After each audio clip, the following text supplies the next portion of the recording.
A young man was driving cross country, enjoying the beautiful music and the fresh air all around. And as he was driving by a road with miles and miles of countryside, almost with nobody around, suddenly he realized he had a flat tire. The car just stopped. So he got up, got down, looked at the flat tire and said, "Uh-oh, thank God I got a Stephanie, I got a spare tire in the car." And as he goes up, opens the trunk of his car and pulls out the spare tire, he realizes he does not have the jack to lift the car up so that he can replace the tire. And he goes, very low chance for any other car to pass by. What do I do? Where do I go for the jack? And he decides, let me start walking so that maybe I will find some house in this countryside. Far away, he could see a small wisp of smoke coming up. And he said, about 2 to 3 hours of a walk. And I think I can get there. And then I will walk back to actually replace the tire. Hopefully, whoever is there will have the basic tools. And that tool will include a jack. So that he starts walking with some water in his hand and some snacks in his hand. He starts walking across the road to that small wisp of smoke to ask for a jack and to ask for help. As he walks over, he realized he's misjudged the distance and it is a little farther than what he thought it was. And he realized that by the time he reaches, it might be a little late in the evening and maybe he might not be able to come back towards the car on that same day. Now that's going to be an inconvenience for the farmer or the person living in the house. Then he reminds himself, no, I'm a man in need of help. Of course he should help. He should not be inconvenienced and he should not feel inconvenienced about it. And so telling this to himself, he continues on walking.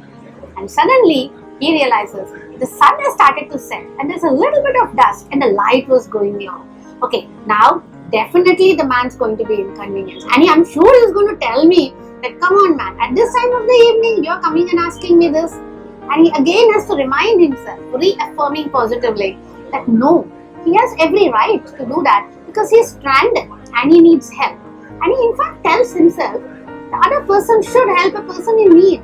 How can he actually deny? How can he feel that way? That's not right. You need to be a good Samaritan. Farther he walks, then he realizes that the sun has started to go down and he comes closer to the house and the light comes on in the house suddenly.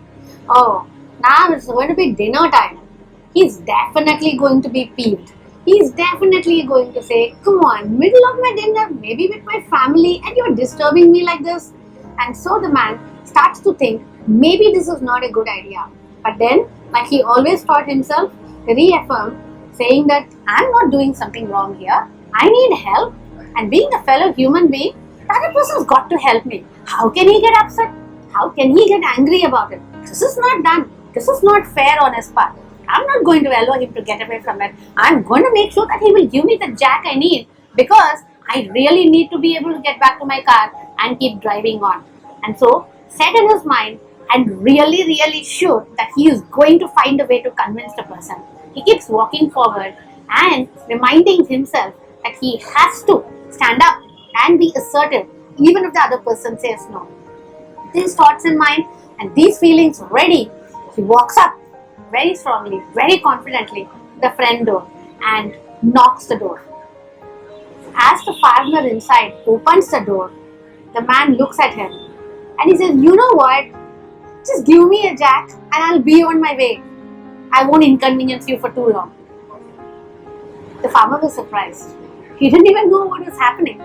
He says, sure. And then he takes the man inside.